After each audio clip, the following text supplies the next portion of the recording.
Chú Quân à?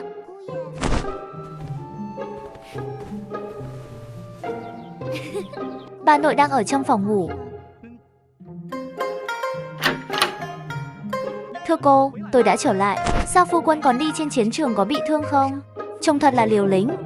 Không phải nói chỉ là đi côn đồ chiến công sao? Không phải tôi ổn sao? Thật sự không sao, thật sự không sao. Tiểu thư Huyên Nhi có mệnh lệnh gì không? Đưa Ninh Nhi về phòng ngủ đi. Lần này có thể bắt cừu không? Theo ngươi, ta sẽ thảo giáp cho chồng. Mấy ngày tới, ngoài việc đánh nhau với Tô Thiền ở nhà, còn sẽ đi đến Vương Miện Cửu Nguyên, học cách dưỡng sinh với đạo trưởng Cửu Nguyên Chất. Sư đệ luyện quyền không tập trung làm sao có thể thành công được? Sư huynh, ngươi luyện đan mấy chục năm như một ngày không phải cũng không có đại thành sao? Sư đệ cái miệng này, tại sao bạn luôn đâm vào trái tim người khác? Tôi nói sư huynh, ngươi nói đạo môn dưỡng sinh phương pháp thật sự như vậy thần bí sao? Sư đệ xem là huynh đệ không phải là biết rồi sao? Sư huynh kia lúc trước không có tiền luyện đan thì làm gì? Bán pháo hoa đi, danh tiếng của bạn lớn như vậy, tiện tìm một gia đình lớn, hoặc là trực tiếp đến cung truyền thụ pháp trường sinh, không được. Đặc biệt là hoàng đế, ai cũng muốn sống lâu. Và đến lúc đó, hoàng đế còn có thể làm cung cấp một địa điểm luyện kim tuyệt vời. Không đẹp sao? Không được. Nghệ thuật trường thọ vô dụng với hoàng đế. Tại sao? Muốn sống lâu là có một điều kiện tiên quyết. Điều kiện gì? Tóc mạch. Không trách lúc trước sư huynh nói đạo môn phương pháp dưỡng sinh đặc biệt phù hợp với tôi. Xem anh Văn Nghệ nói không tệ sao? Sư huynh nói đều đúng. Cùng Thuần Dương đạo trưởng hỏi xong phương pháp trường thọ, về đến nhà là thấy vua hiền và coi đó là điều hiển nhiên, mang theo một gia đình lớn để ăn trưa. Sau khi vua ăn xong, nằm trên ghế bập bênh phơi nắng, bên cạnh còn có rượu trái cây ướp sống, gọi là một niềm vui. Vương gia sao? Gần đây không có việc gì ở tòa án sắp xếp cho tôi sao? Không có gì xảy ra gần đây. Nhàn rỗi có chút hoảng sợ, muốn tìm việc gì đó để làm. Quá nhàn rỗi thì đi tìm việc làm kiếm chút tiền riêng. Tôi chưa bao giờ tìm việc. Bạn có đề nghị gì không? Cái này dễ làm. Trước đây tôi đã giới thiệu cho một số bộ trưởng rồi. Bây giờ vẫn là 58 thành phố tìm việc làm, nền tảng đã xác minh thực địa nhân viên cửa hàng có bảo đảm, có yên tâm, có thể phỏng vấn ai. Nói chuyện tìm việc, hiệu suất cực cao, 24 giờ không trả lời, nền tảng thanh toán làm xong việc còn có thể tìm chủ nhà trực tiếp thuê nhà, rất tiện lợi. 58 cùng thành phố nhé, lát nữa tôi đi xem nhân nhé. Tiện, Vương gia, tôi còn có khi ra trận. Đã mấy tháng rồi không viết thư cho Băng Nhi. 2 ngày này viết một lá thư. Còn xin Vương gia nhờ một người giúp gửi qua. Trong nhà anh không có vợ à? Có, nếu có vợ, vậy thì anh nên thành thật ở bên vợ. Sao lại còn nghĩ đến người phụ nữ khác? Những người phụ nữ khác viết thư như thế nào? Không phải anh bảo tôi nghĩ sao? Bổn Vương làm cho ngươi nhớ ngươi liền nhớ mẹ. Bổn Vương bảo ngươi tìm lại sự bất tử. Bạn cũng tìm sao? Cho tôi hàng trăm ngàn quân, 500 tàu chiến cũng không phải là không được. Tương lai, ngươi cứ thành thật ở nhà với vợ của ngươi, còn dám nghĩ đến nữ nhân khác, bổn Vương sẽ nói cho cha vợ ngươi biết. Vậy Lăng tướng quân, ngài không cần nữa. Bản Vương sẽ nghĩ cách khác. Không ngờ, Hiên Vương đều sẽ giúp bố vợ đại nhân nhìn mình. Đây là chơi cờ ra cảm tình sao? 3 hoàng tử và 4 hoàng tử của Thảo Nguyên. Đầu óc cũng không tốt sao? Thật là ngu ngốc khi đi theo trở về Thảo Nguyên. Chuyện gì xảy ra rồi? Nhưng cũng may chỉ là chết vì bệnh, không phải nước đất không hài lòng. Tại sao bổn Vương cảm thấy ngươi có ý gì đó? Nhiều như vậy gấp từ phải chặn đến khi nào? Không sao, vài năm vua liền phái người đến Nhật Bản giúp bạn tìm thuốc trường sinh. Đến lúc đó chắc chắn sẽ có đủ thời gian để bạn xem hết những tờ giấy này. Hoàng huynh thối tha, cả ngày không làm gì cả, lại còn muốn ép châm đến ngàn thu vạn đời. Mê mông, Nhật Bản muốn cử phái viên đến xem. Nhật Bản, và mang theo rất nhiều kho báu. Không phải thời gian trước vừa tặng một lần sao? Đủ lớn. Trong một đống nước phụ thuộc ở Trung Nguyên, đây là nước Nhật Bản tích cực nhất. Lời chúc mừng hay nhất cũng nhận được nhiều cống hiến nhất. Lần này họ đến đây nói cái gì vậy? Cái gì? Không phải họ chỉ nói thế sao? Nếu không cần thiết, tôi thật sự không muốn gặp những người lùn Nhật Bản này. Chỉ cần nhìn một cái là cảm thấy bọn họ là cực đoan. Không muốn gặp, ném cho người tôm thì xong. Quên đi. Người tôm luôn có thể làm ra một số con bướm. Đại công lần trước vốn không có thưởng, lần này lỡ như thằng nhóc này xấu xa, Dương Sai lại lập chút công. Chẳng lẽ thật phong một công tước cho hắn? Phân thưởng bảo anh ta làm gì đó còn cần nói về phân thưởng. Nếu không làm được thì sao? Thị phủ bách quan người khác dùng thưởng, hắn không cần thưởng. Bổn Vương nói tôm nhân làm cho Hoàng huynh tức giận. Dù sao cũng đừng tặng quà cho anh ta. Ngày qua ngày, ngay cả chiều cũng không lên được. Bộ trưởng nào giống như hắn vậy? Bản Vương đã sớm nhìn hắn không vừa mắt rồi. Đi tra xem thần tử không lên triều là cái gì xử phạt. Bản Vương muốn trừng phạt hắn thật mạnh. Hoàng huynh, nếu không thì quên đi. Quên đi, thiên tử phạm pháp, cùng tội với dân thường. Hắn một kẻ tôm nhân còn muốn cao hơn pháp luật không trả. Cho bổn Vương phán nặng một lần không chiều. Hỏi ở nhà. Hoàng huynh, ngươi xem phán đi. Vậy vẫn là để hắn đen tổ lại đây trước, người ta xử lý đi. Không, lần này phải thay đổi. Uhu muốn cử sĩ cắt tới. Chúng tôi không muốn gặp họ, nói để anh Tôm phụ trách xử lý. Cô làm gì ở đây? Xin chúng tôi đổi tên họ. Tại sao nữa? Kể từ khi đất nước ban đầu bị thống trị bởi Trung Nguyên cho họ quốc hiệu làm tổ. Sau đó họ cũng nhận ra chữ tôi hình như không phải là chữ hay, cơ hội xấu xí. Họ phải sứ giả đến đây để trình diễn thay đổi cho họ một quốc hiệu giống người. Chữ tôi, nó đắp đinh vào đầu họ như thế nào? Thật đáng tiếc khi thay đổi. Tông huynh cũng không đồng ý với yêu cầu đổi quốc hiệu của họ. Nếu họ thực sự muốn thay đổi thành nô lệ, tôi cũng không có đóng cửa lâu như vậy. Không theo đuổi trái tim bất kính của họ thì tốt rồi. Còn muốn đổi quốc tịch, thật là ảo tưởng. Đúng rồi, ý của bệ hạ là họ muốn giao cho tôi toàn quyền xử lý sao? Phải, đó là ý của phụ vương. Nhưng gần đây tôi không thể đi được. Anh Tiêu, anh đang làm gì vậy? Anh Hà, anh đã tìm được việc làm nhanh như vậy rồi. Gần đây tôi cũng xem rất nhiều công việc đều không. Bạn có thể giới thiệu cho tôi được không? Bạn không tìm đúng cách. Tôi đã giới thiệu cho nhiều người rồi. Bây giờ vẫn là 58 thành phố tìm việc làm đi làm. Nền tảng đã xác minh thực địa nhân viên cửa hàng làm việc có bảo đảm có yên tâm. Có thể phỏng vấn ai, nói chuyện tìm việc, hiệu suất cực cao. 24 giờ không trả lời, nền tảng thanh toán trực tiếp. Công việc xong rồi, có thể tìm chủ nhà trực tiếp thuê nhà rất tiện lợi. Thậm chí có thể đi 58 thành phố. Tôi biết rồi. Nhưng anh Tôm, sứ giả của đất nước, bạn đến đây là đáy biển sao có thể giúp Tôm? Vậy thì tôi phải giải trí cho họ. Khi phái viên Nhật Bản đến kinh thành, Tôm Nhân trực tiếp tiếp dẫn dắt sứ thần Nhật Bản ném cho chùa Hồng Lư. Tôm và đồ ăn nhẹ lúc nửa đêm thì lên thành ngoài thủ đô. Cầm kính thiên văn nhìn xa về phía đoàn xe của Nhật Bản. Tôm, tôi thấy đám người lùn đó rồi. Vậy hả, chị hả? Vợ của họ mặc lạ quá. Kỳ lạ vì sao phụ nữ Nhật phải bọc khăn trải giường và gối làm quần áo. Kể từ thời nhà Hán, cuộc trao đổi giữa Nhật Bản và Trung Nguyên chưa bao giờ có một cách nói là quần áo của phụ nữ Nhật Bản đến từ khu vực Trung Nguyên. Nhà hát Trung Nguyên của tôi trang nghiêm và thanh lịch. Cái nào là quần áo như họ quấn khăn trải giường lên người? Có thể so sánh. Quần áo của những người này không biết xấu hổ. Nói họ giống như người nhập cư là một sự xúc phạm đối với người nhập. Tất nhiên, có một cách nói khác. Nói gì? Trước đây nghe một vị tiền bối nói qua, trong cuộc nội chiến của đất tiêu thụ rất nhiều số lượng nam đinh. Vua để phục hồi dân số, người phụ nữ lấy khăn trải giường và gối ra ngoài, nỗ lực phục hồi dân số. Con người có thể ở nơi công cộng, thậm chí có trường hợp khi chủng tộc sắp diệt vong, lẽ ra không thể quan tâm đến sự xấu hổ. Vậy con họ là ai? Cha còn không biết là ai. Chuyện ở đâu có họ gì không? Chẳng hạn như họ đổ biên bên bến phà phải không? Họ có tên thì đơn giản hơn. Tên lớn là Tê Dâu, hay tên là Ghi Dâu. Như vậy sao? Vậy cái này xác nhận là Sabuzo Inoue. Bạn có tôn trọng phong tục của người khác không? Vậy Fugi này gọi là quỷ trùng 24. Hương vị này hơi nặng rồi. Quan trọng là 24, thật kinh tởm. Đừng đánh giá thấp Nhật Bản. Tham vọng của họ không nhỏ hơn đồng cỏ ban đầu, nhưng mùi đất có thể lật được gió gì? Bởi vì là đất nhỏ hay là đảo quốc, và thường xuyên xảy ra các loại thiên tai động đất. Tham vọng của họ nó đến từ sự khủng hoảng và bất an này. Nhưng ngoài tham vọng, ngoài ra còn có khả năng học tập mạnh mẽ. Như vậy lúc nào cũng có cảm giác nguy hiểm, người là kẻ thù thật sự đáng sợ. Tôi tin những gì anh Tôm nói. Người như vậy một khi đắc thế sẽ trở thành tiếc nuối.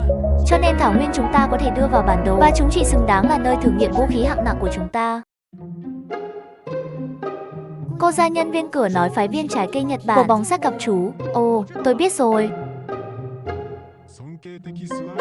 Đừng hiểu. Các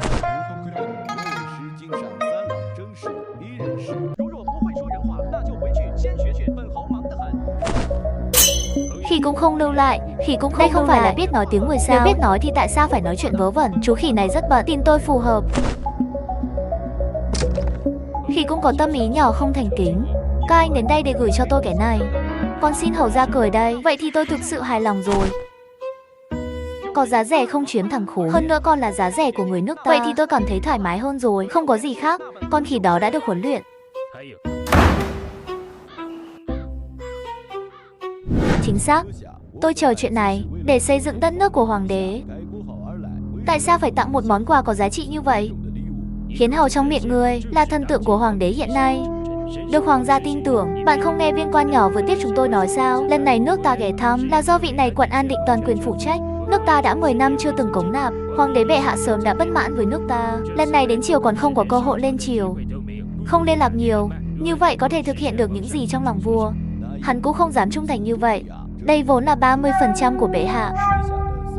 Lý do, mới biết Sở Quốc như thế nào xưng hùng giữa thiên địa sao? Vì đã từng kết hôn. Chính là bởi vì vị này an định huyện hầu. Sự tức giận được tạo ra cũng chính là nhờ sức mạnh của lửa, để mọi người có thể đánh bại Trung Quốc và Thảo Nguyên. Từ nay về sau, hóa ra là vậy. Nếu người này có thể được sử dụng bởi đất nước chúng ta, vậy thì đất nước Nhật Bản của tôi sẽ không bị trầm cảm, sẽ mở ra sự phát triển lâu dài hơn. Tôi thấy anh ta hình như không có thiện cảm gì với nước Nhật tôi. Lời nói cũng rất không khách khí. Và có vẻ như anh ấy luôn tiết lộ sự thù địch với chúng tôi. Hắn có dễ dàng lôi kéo sự thù địch như vậy không? Tuyệt đối không. Chúng tôi chưa bao giờ nói chuyện với anh ấy. Sự thù địch bắt đầu từ đâu? Là anh đa tâm rồi. Trên người hắn hẳn là kiêu ngạo. Tuổi trẻ thì cao. Tự hào cũng là bình thường. Chính xác những gì anh trai muốn nói có lý. muốn hắn dùng cho nước ta, tự làm theo ý mình. Người này cực kỳ yêu tiền, miễn là giá chúng tôi đưa ra đủ cao, hắn sẽ không phục vụ đất nước chúng ta. Lùi lại một bước, ngay cả khi anh ta không phục vụ đất nước chúng ta, nếu có thể nhớ hắn, hãy để hoàng đế bệ hạ đổi ý, hoặc có thể từ miệng hắn, phương pháp sản xuất hiện tại. Vậy con cái nước ta cũng có thu hoạch lớn, chính là anh trai thông minh. Hôm nay cống phẩm đã kết thúc giao rời với nước Sở, ngày mai chúng ta sẽ gặp hoàng đế. Chuyên bá hành 6 của bệ hạ. Tất cả đều do quận An Định phụ trách. Quốc hội cúng. Từ khi chuyển thành phố từ quận An Định và bên ngoài của tôi, thần chờ tuân lệnh. Rất nhiều kỳ báo thiên hạ tặng lên. Nói thế nào cũng là lâu đài, hoàng đế bệ hạ còn không gặp mặt. Đây không phải chỗ nói chuyện. Hoàng đế bệ hạ không chịu tiết lộ ta chờ. Tôi chờ đợi để làm nhục đảng. Không nghe thấy hoàng đế nói sao? Chúng tôi sẽ hoàn toàn chịu trách nhiệm về quận An Định. May mắn thay, sứ giả Mê trước thời hạn đã có quan hệ tốt với quận An Định. Nếu không, chúng ta chuyến này đi ra, sợ là lại muốn vô công mà trở về rồi. Không phải chỉ đổi quốc tịch sao? Đất nước tôi ngốc nghếch đến Triều Tiên. Tại sao hoàng đế lại làm ngơ? Chẳng phải là cố ý trêu đùa nước ta sao? Hiệp sĩ sinh sản của hoàng đế, anh và tôi biết mà. Nghe nói cái kia An Định huyện hầu ngày thường căn bản không xuất hiện. Ngay cả người giám sát của Jesus chúng ta đều không thấy. Chúng ta nên tài trợ như thế nào? Đồng ý, quận An Định chờ quyền anh phụ trách. Thật ra, nếu An Định huyện không thấy chúng ta, vậy thì chúng ta chủ động đi gặp anh ta. Đôi khi người tự mình đi An Định hoành phủ một chuyến, gửi một lá thư tình, cứ nói chúng ta tổ chức tiệc ở tòa nhà Sayu ở Kinh Thành, khách sạn tỉnh An Định. Chúng ta đến từ xa để hy sinh, nói cũng không ăn một lời không nói một lời, còn phải lấy tiền ra chiều mộ.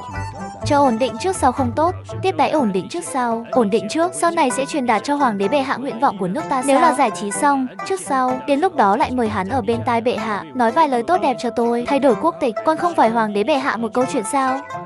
Danh hiệu quốc gia của bạn là do hoàng đế Đại Hán của ta. Nô lệ táo bạo, các ngươi là quốc hiệu được trao cho hoàng đế của Đại Hán ta. Có gì không hài lòng hay thật sự cảm thấy gần hơn trời? Tôi muốn gặp An Định trước sau chống người thân cùng bệnh.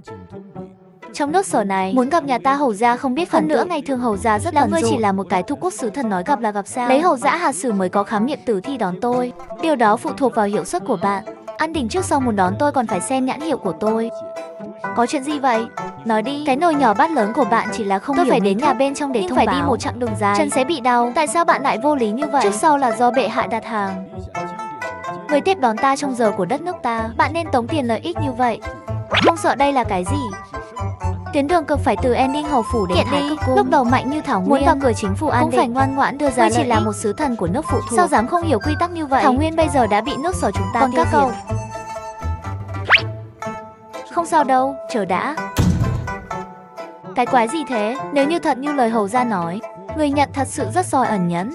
Dưới sự châm biếm, thay vì không rời đi mà là lựa chọn tạm thời nhịn nhục. Cô làm tốt lắm. Tôi biết rồi. Tạ hầu gia khen ngợi. Thì ra là phó sứ của loài ma. Lâu rồi không gặp, không biết hôm nay sao đột nhiên ghé thăm. Hôm nay tổ quốc đang quay phim ở nhà Nguyệt Lâu. Con xin hầu gia thượng quảng.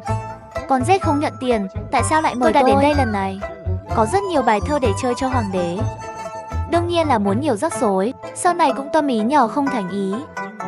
Đất nước của bạn rộng lớn hơn nhiều so với đồng cỏ. Quả nhiên là đất nước của cây đồng lý. Đất nước của bạn rất hào phóng. Bản hầu cũng tự cho là kính trọng không bằng vâng lời. Người OEB còn có một lời mời không tình cảm nữa. Không biết sẽ không đúng. Xấu hổ nhưng nói cũng được. Đúng vậy. Lần đầu tiên gặp nhau, tôi phải ở nước ngoài một thời gian. Kẻ thù muốn kiếm thêm chút tiền. Công việc hiện tại không dễ tìm. Tôi đã tìm mấy ngày rồi. Chưa tìm được công việc phù hợp.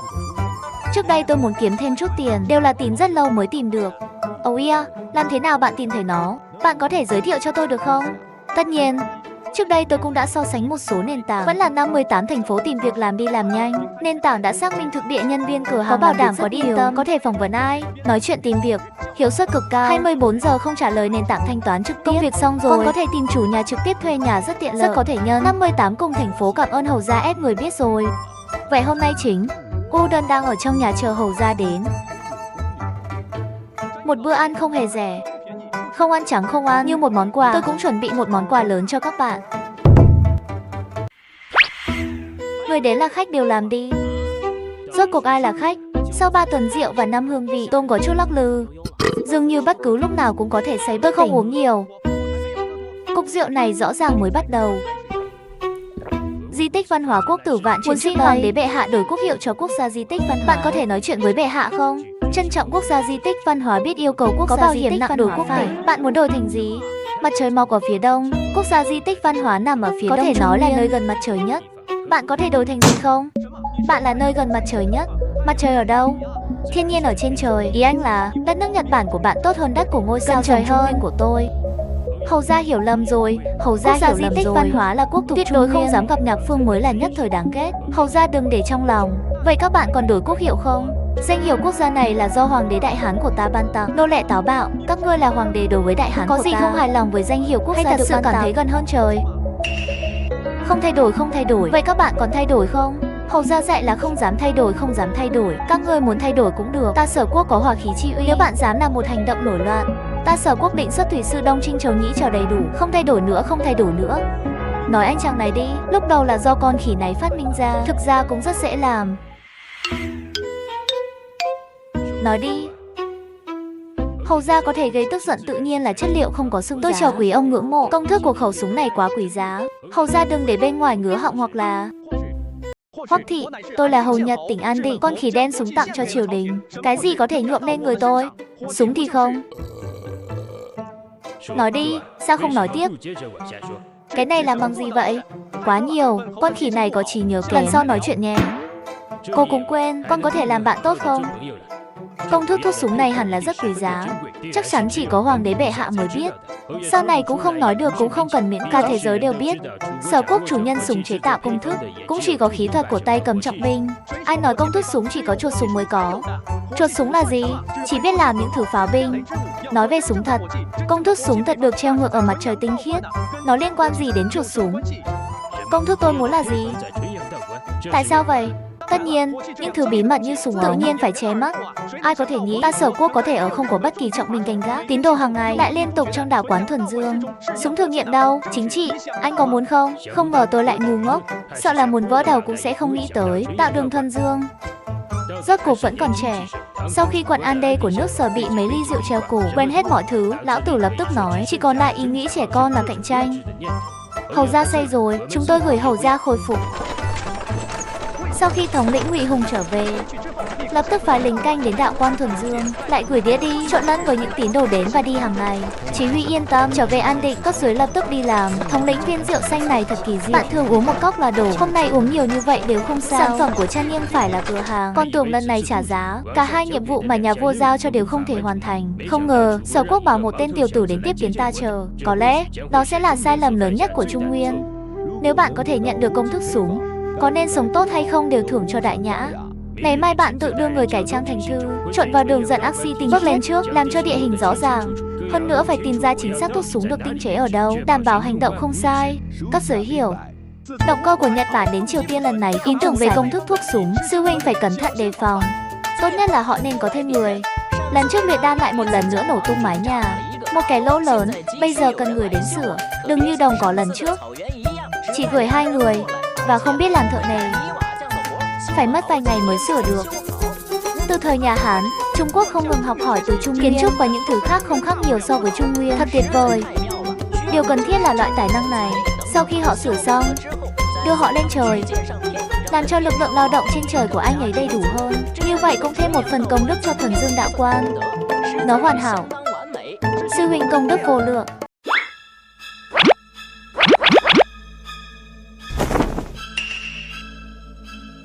Sư phụ, muộn rồi, ông nên nghỉ ngơi. Mấy ngày nay sức khỏe của bạn lại không tốt. Nếu là bệnh tái sinh, làm thế nào tôi có thể tự xử lý? Giáo viên phải ghi lại kết quả thí nghiệm hôm nay. Tuổi già rồi, trí nhớ không tốt. Nếu ngày mai lại viết công thức của thuốc súng này, sợ là đều phải quên hết. Ngươi già rồi, thân thể càng ngày càng vô dụng. Bạn đi làm trước đi, cho sư phụ viết xong đơn thuốc này. Tự nhiên cũng đi ngủ rồi, là sư phụ.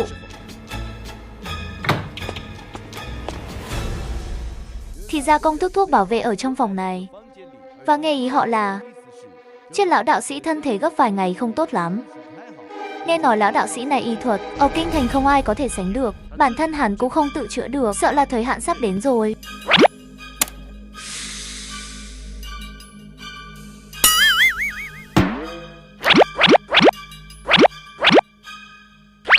Vâng, công thức thuốc súng mới, thật là xuyên qua sát huyết cách 5 mét.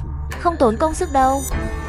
Thưa ngài, công thức thuốc súng này chính là do lão đạo sĩ kia tạo ra. Nếu hắn chết, vậy thuốc súng của nước Sở sau không phải chỉ là trì trệ sao? Cơ thể cằn nhằn này sắp không còn là chú rể nữa, có lẽ sẽ sớm tự mình chết. Tại sao lại đánh châu Phi lâu khiến người ta nghi ngờ? Thiệt hại nghiêm trọng, lão đạo sĩ này có tài giỏi. Nếu thật sự chữa lành bản thân, tiếp tục tạo ra thuốc súng, vậy nước Nhật ta chẳng phải là vĩnh viễn không có ngày lật thân sao? Xin ngài Fugi hãy suy nghĩ lại. Cô nói đúng. Lão đạo sĩ này, một mối đe dọa cho đất nước chúng ta. Cho dù tối nay nó chết ở đây, cũng sẽ không nghi ngờ trên đầu chúng ta. Nhiều nhất nghi ngờ con dao bên trong hộp dao oxy tinh khiết tranh giành quyền lực. Bạn ơi, bạn đang tìm tôi sao? Sự thô lỗ này thật đáng sợ. Tôi phải tìm cách lấy công thức thuốc súng ra. Vốn nghèo đào còn cảm thấy xa tới là khách. Gửi cho bạn một món quà nhỏ. Không ngờ các ngươi còn muốn lấy mạng người nghèo. Quả nhiên đúng như lời sư đệ nói, đất nước ta đều là một lũ sói mắt trắng vô độ. Ông chỉ biết chúng tôi là ai. Đây là kênh thử nghiệm lâu rồi. Lần thuốc dưỡng phổi mới thử nghiệm ra. Sau khi ăn xong đảm bảo khóc to hơn khi bị đánh. Một cái bẫy. Mái nhà vẫn chưa được sửa. Cô muốn đi đâu? Sư phụ, xảy ra chuyện gì vậy? Lại cắt đầu cũng được. Mấy tên trộm nhỏ vào đây. Vừa vặn, mấy ngày trước bị lò đơn nổ tung lỗ lớn vẫn chưa sửa được. Đúng rồi, đánh thức chúng dậy đi. Hỏi xem họ có sửa mái nhà không. Ha ha ha. Hóa ra, thân này của Nhật Bản giỏi hơn những người trên thảo nguyên quá nhiều. Nhưng 2 tiếng đồng hồ, sửa xong mái nhà. Hơn nữa còn sửa rất đẹp. Xong rồi, chính là như vậy, đang chờ người. Đáng tiếc là người bạn chờ đợi không bao giờ có thể quay lại được nữa. Sư đệ, đây là những người Nhật Bản đó. Sư huynh vất vả rồi. Công thức thuốc súng có bao giờ bị đánh cắp không? Tất cả đều là cái bẫy của người. Không tệ đâu, thế mà bị bạn nhìn ra rồi. Biết thuốc súng có ý nghĩa gì với Sở Quốc Lan không? Biết một nước nhỏ phụ thuộc đến trộm thuốc súng có tội danh gì không? Tội mưu phản. Lúc đầu Thảo Nguyên muốn trộm thuốc súng, bây giờ Đồng Cỏ đã được sát nhập vào lãnh thổ Trung Nguyên. Các bạn thật là can đảm. Sự dẫn dắt của lịch sử này cũng là do năm tham lam, không liên quan gì đến Nhật Bản. Không liên quan không phải do bạn quyết định. Thuốc súng cùng tuổi của Ngụy Hùng là kho báu quốc gia của nước Sở. Tỷ lệ trộm thuốc súng là được. Quy trùng 24 một đám người chờ tạm thời xử tham quan học viện cảnh sát. Nước Nhật đáng sợ không có thù hận với bạn. Tại sao bạn lại coi thường đất nước của tôi? Tại sao phải so sánh nước Nhật ta với con đường chết? Trước khi đến đây, tôi đã xử lý mọi người trong phái bộ Nhật Bản. Chính sử các ngươi gặp ngươi cả đêm không về. Tôi biết chuyện bị bại lộ, không còn tự đánh mình cầu cứu nữa. Các ngươi lần này đến nước Sở ta tính toán gì vậy? Muốn tôi nói thêm không? Không thể nào. Đáng sợ, bạn là một em bé. Tiểu nhân, gián điệp, tiểu nhân làm quỷ cũng sẽ không bỏ qua cho bạn. Chin chúng rồi mới lấy thước. Nhật Bản sao dám nổi loạn như vậy? Lần này có thể danh chính ngôn thuận đi. Quốc vì hoàng đế đi tìm thuốc trường sinh. Mời hoàng đế đến đây. Tôi đã thấy bệ hạ. Được rồi, Hoàng huynh có việc thì nói đi. Tôi còn có việc phải làm. Chị dâu nhà Thanh này bận gì vậy? Gần đây bận quá. Cung điện lộn xộn, không đủ nhân lực, không có thời gian để dọn dẹp. Tôi đang nghĩ cách. Hôm nay gọi bạn đến đây có việc lớn cần. Sau khi nói chuyện, tôi sẽ cho bạn một ý tưởng. Làm sao có tâm trạng nói chuyện lớn được? Tốt nhất bạn nên cho tôi lời khuyên trước. Nhân lực không đủ, bạn có thể dọn dẹp nhé. Có nền tảng phù hợp không? Bạn giới thiệu cho tôi. Tôi đã so sánh một số nền tảng rồi. Năm trước dọn dẹp còn phải là 58 thành phố. Yên tâm và sạch sẽ. Đội ngũ chuyên nghiệp đang gọi, không đóng cửa trong lễ hội mùa xuân. Điều này giúp tôi giải quyết một vấn đề lớn. Vâng, và lau kính và làm sạch một chút. Sửa chữa nhà cũng có thể dễ dàng xử lý. Năm trước dọn dẹp, tôi giới thiệu 58 thành phố. Thuận tiện quá, tôi sẽ xem sau. Hoàng huynh nói trước đi. Vội vàng như vậy gọi chấm lại đây rốt cuộc là cái gì? Đây không phải là sứ giả Nhật Bản định trộm thuốc súng sao? Tội cùng mưu phản, không được phái quân đánh một tá. Chính là chi phí quân sự này. Không có chỗ nhỏ, không cần bao nhiêu quân. Cho một chút tượng trưng đi, không một xu nào. Ngươi đừng ép bản vương cường. Hoàng huynh nghe chấm một câu khuyên đi. Chúng ta dừng lại 2 năm được không? 2 năm liên tiếp chiến đấu. Kho bạc nhà nước từ lâu đã không chịu nổi. Ngay cả khi kho bạc có thể chịu binh giáp của triều đình cũng không chịu nổi. Kéo thành hệ thống. Dù sao trẫm không đồng ý xuất quân Nhật Bản. Tòa án nào xứng đáng được đánh nhau 3 năm liên tiếp? Anh ơi, anh thực sự không phụ trách, không biết mùi muối của kho bạc bây giờ vừa có chút tiền, không thể bị ngươi đưa cho Hugo tiêu tiền xén thuốc đau lòng của bạn. Nó chỉ là vấn đề tiền thôi sao? Hoàng huynh, người dẫn quân đi chiến đấu rồi, lần nào cũng chơi rất vui. Bạn có bao giờ tự hỏi phía sau trông như thế nào không? Cuộc chiến này, ngoài ngân ra phải chuẩn bị bao nhiêu lương thực, vận chuyển bao nhiêu quần áo dân sự để vận chuyển thực phẩm. Người đã nghĩ đến hơn nữa đi Đồng Quốc còn phải vượt sông biển xa. Tàu biển của chúng tôi không đủ, bạn đã tính chưa?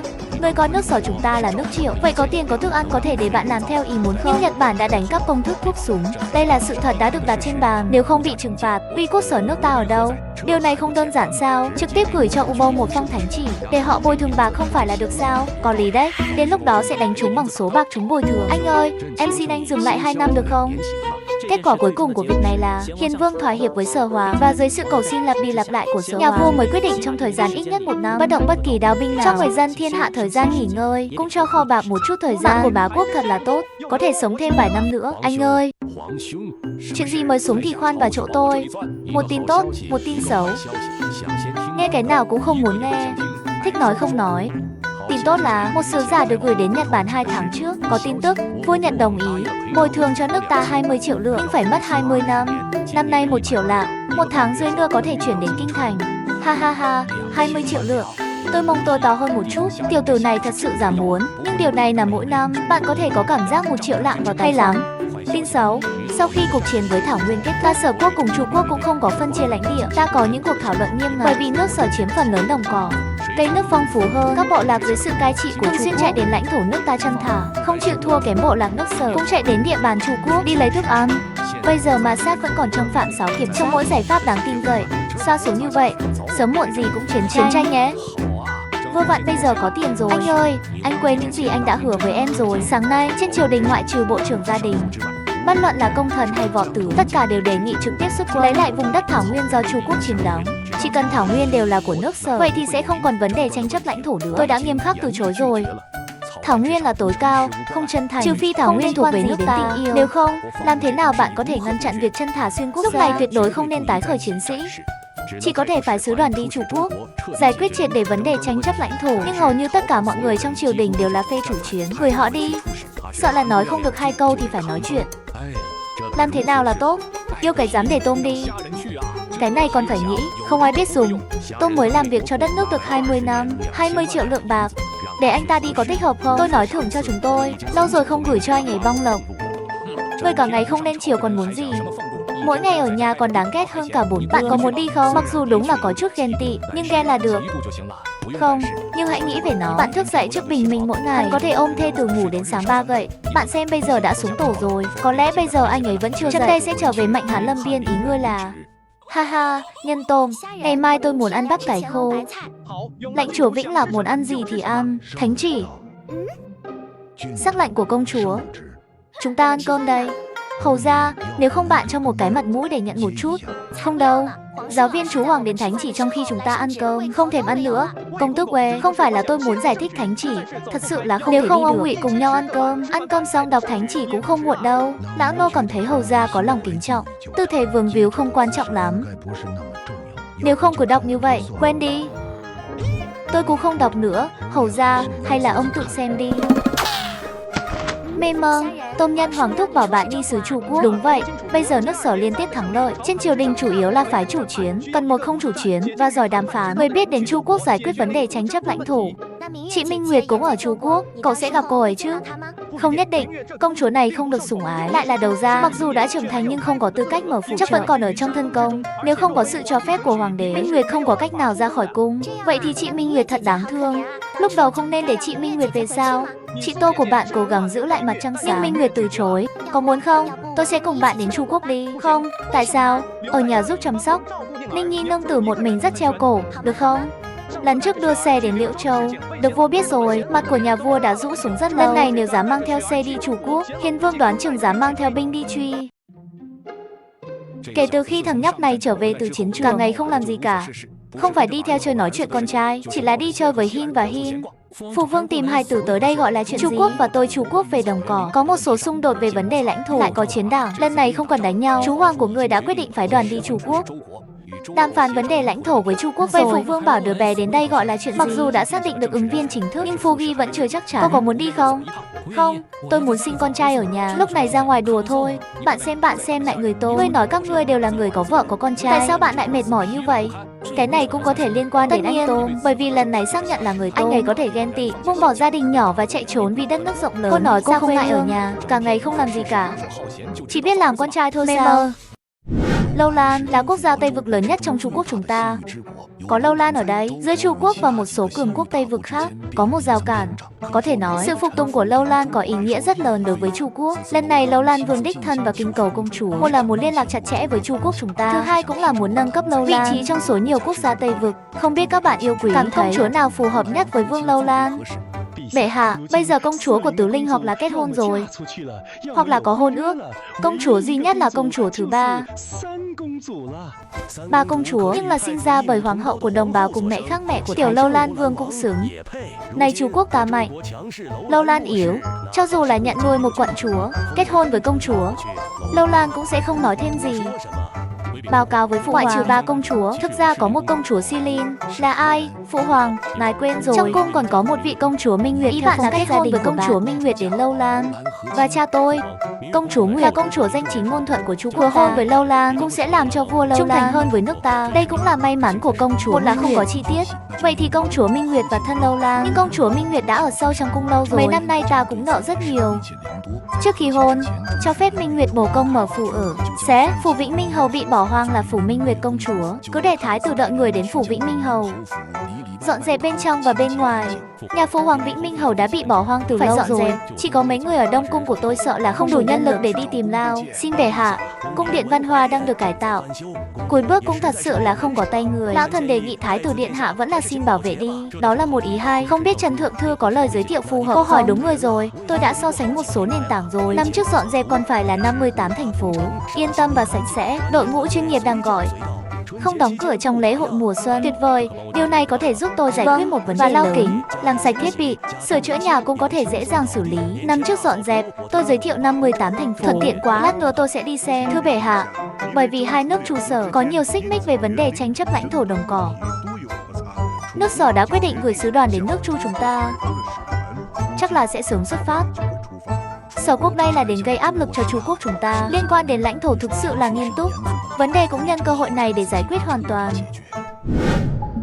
Đây không phải là đệ sáu sao? Lúc đệ thật sự là ở lâu trong không có ai tử tế từng dạy cách cư xử. Chẳng lẽ gặp anh trai quân Sở phải hành lễ sao? Không biết à, ta thấy thái tử điện hạ. Ta nói lúc đệ là huynh đệ mới ở trên tòa án. Nhưng là vì em gái của người mẹ đồng tìm một của anh trai thứ sáu. Quyết định làm gì với Nguyệt? Không có gì mấy ngày nay. Không phải Lâu Lan Vương đến Chu Quốc ta cầu cưới công chúa ban đầu của cận thần là để phụ hoàng gửi một cái con gái của tông thất. Tùy tiện phong danh phận công chúa lấy quá khứ. Anh trai bỗng nhiên nghĩ đến anh trai thứ sáu của bạn còn có một thiếu quần áo và thức ăn. Sau này còn không phải chịu khổ cả đời đâu. Nếu có hôn trước mặt phụ vương nhắc đến một câu công chúa Minh Nguyệt, lúc này mới nhớ ra trong hậu cung còn có một công chúa Minh Nguyệt. Thế là anh vui vẻ đồng ý. Hãy để công chúa Minh Nguyệt đại diện cho Chu Quốc ta làm chính phi của vương. Ngươi nói bổn cung có phải là vì Minh Nguyệt công chúa tìm một phần hạnh phúc? Ha ha, thái tử, anh thật đáng chết. Xem ra có một số việc không làm cũng phải làm. Trong bụng mẹ vừa đến thánh chỉ, mệnh làm chồng đi xứ Chu Quốc. Chị gái Chu Quốc Minh Nguyệt đang ở Chu Quốc. Tôi có thể gặp anh ấy không? Không biết anh ta sống ở Chu Quốc thế nào. Minh Nguyệt không được sủng ái, lại có thể vẫn còn ở trong thâm cung. Lần này không chắc sẽ gặp được hắn. Nếu bạn nhớ anh ấy nhiều, bạn có thể viết thư cho anh ấy. Tôi nghĩ không khó để gửi thư. Tuần lễ lớn, Hồng Lưu Tự Khanh từ thế mậu phụng ta hướng thiên tử chiếu lệnh. Chào mừng bạn đến với lịch sử, xa đất nước chúng ta. Đường thiết lập bụi, vận chuyển lô tân, lịch sử vất vả quá. Có gia đình Lao Thanh âm mưu là nước Sở chính là nhân tôm. Đây là Phu Ghi ăn khuya, chúng ta theo lệnh của Hoàng đế Đại Sở. Dư thư quốc gia để được chăm sóc trên đường đi êm ái. Căn ta cảm thấy vinh dự khi gặp gia đình. Sớm nghe nói Sở quốc đệ nhất tài tử Tôm Nhân tiên sinh. Hiền Vương là đại danh của Tử Dạ Dạ công tử. Hôm nay vừa nhìn thấy quả nhiên xứng đáng với danh tiếng. Nhà Thanh khách sáo quá, chỉ là hư danh thôi. Hai ta lần này theo lệnh của Sở Hoàng đến lục địa. Cốt lõi là vấn đề lãnh thổ đồng cỏ của hai nước, tiến hành thương lượng, mong có thể nói về kết quả tốt đẹp cho nhau, sống theo lời dặn của vua hai nước. Từ lâu nghe nói lục địa thành công, hôm nay họ rắc rối. Gia đình trên đường đi càng nghe Đại Châu tình yêu này chúng tôi nhớ. Lần này cùng đến, cũng nguyện cùng Đại Châu Hảo thương lượng chuyện lãnh thổ để hai nước hòa thuận hơn. Hai vị có tâm ý này là may mắn của hai nước. Vấn đề lãnh thổ, ta sẽ phán xét hòa bình và thương lượng với hoàng đế, giải quyết đúng cách và xin vui lòng đến công ty quản lý chùa Hồng Nho trước. Giải pháp nghỉ ngơi. Trong cung điện Hỷ Thần đã chuẩn bị xong tiệc hỷ thần. Lát nữa ta ra lệnh cho mọi người mời các sứ giả vào cung để dự tiệc. Sắp xếp từ nhà Thanh, xin vui lòng, trách nhiệm. Xin vui lòng dọn dẹp nhà cửa.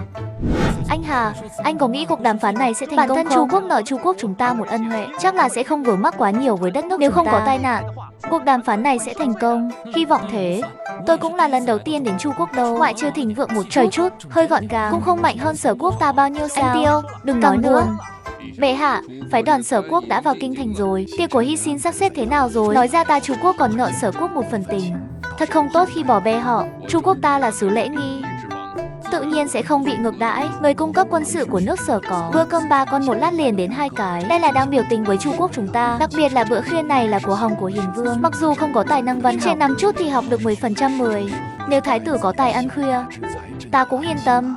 Cùng nhau, Hiền Vương Thế Tử Thần vẫn lạc quan hơn về vị này, xác nhận từ một thân trắng làm được An Định huyện hầu. Mặc dù là Hiền Vương cố ý giúp đỡ, nhưng đúng là học giỏi 5 xe ma thuật. Sẽ thành lập viện thương mại tích lũy vô số tài sản cho nước Sở. Nghe nói nước Sở tức giận phát triển nhanh như vậy, không thể thoát khỏi liên quan đến người này, nhưng tiếc là hơi lười biếng. Nghe nói là bởi vì quá lười biếng, cho nên bị Hiền Vương nhìn không thích, gửi trực tiếp đến đây. Lười biếng là tội gì? Hiền Vương, người này chính là chỉ trích thần. Nếu hắn sinh ở Trung Quốc ta tư vấn cho Trung Quốc, ta gả công chúa cho hắn cũng được. Không ngờ hoàng thành Trung Quốc lại trắng lệ như vậy. Tom, tôi không thể chịu đựng được Chúng ta có thể rút tiền sau khi về. Sửa chữa thành phố hoàng gia cũng trang trọng một chút sao? Xây nhà bằng sự lưu loát. Bây giờ chúng tôi cũng xây được. Tôi phát hiện ra rồi, nước Sở chúng ta ngoại trừ vũ khí, không sẵn sàng chi tiền cho bất cứ ai làm cho nước Sở là nước nghèo nhất trong 3 nước. Đâm tâm rồi, lão Thiết Minh Nguyệt.